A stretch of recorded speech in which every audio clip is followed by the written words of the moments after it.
Hi hello నమస్తే welcome back to my channel Tenugu Mamata blogs.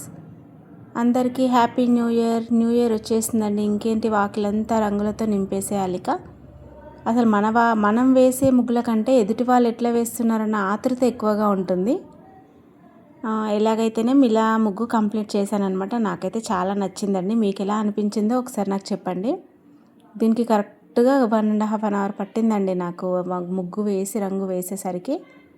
ఇంకా దాని పక్కన చిన్నగా హ్యాపీ న్యూ ఇయర్ అని రాసేసా డబల్ లైన్లో. కానీ దీంట్లో కలర్స్ ఏమి వేయలేదు.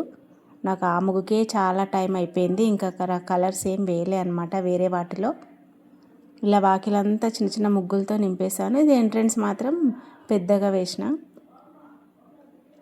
ఇదంతా మెయిన్ గేట్ సైడ్ అనమాట. ఇంకా సైడ్ చిన్న గేట్ సైడ్ కూడా చిన్న చిన్న ముగ్గులు వేసిన మొత్తము. మా గార్డెన్ది కూడా ఒకసారి వీడియో తీస్తానండి. దాంట్లో రకరకాల చెట్లు ఉన్నాయి. అది కూడా ఒక వీడియో తీసి పెడతాను. అసలు ఈ న్యూ ఇయర్కి పెద్దవాళ్ళ పార్టీస్ ఏమో కానీ పిల్లల పార్టీలు ఎక్కువైపోయినాయి. మా వాడైతే నూడిల్స్ పార్టీ చేసుకుంటూ వాళ్ళ ఫ్రెండ్స్తో ఇంకా కేక్ చేసి మమ్మీ అంటే వాళ్ళకు కూడా ఒక కేక్ చేసి ఇచ్చిన. అసలు న్యూ ఇయర్కి మనం చేసిన కేక్తో సెలబ్రేట్ చేసుకురు పిల్లలు అంటే అసలు ఆ హ్యాపీనెస్సే వేరే కదా. నిజంగా పిల్లలందరూ చాలా హ్యాపీగా ఫీల్ అయ్యారంట. ఫైనల్గా ముగ్గు ఎలా ఉందో చెప్పడం మాత్రం మర్చిపోకండి.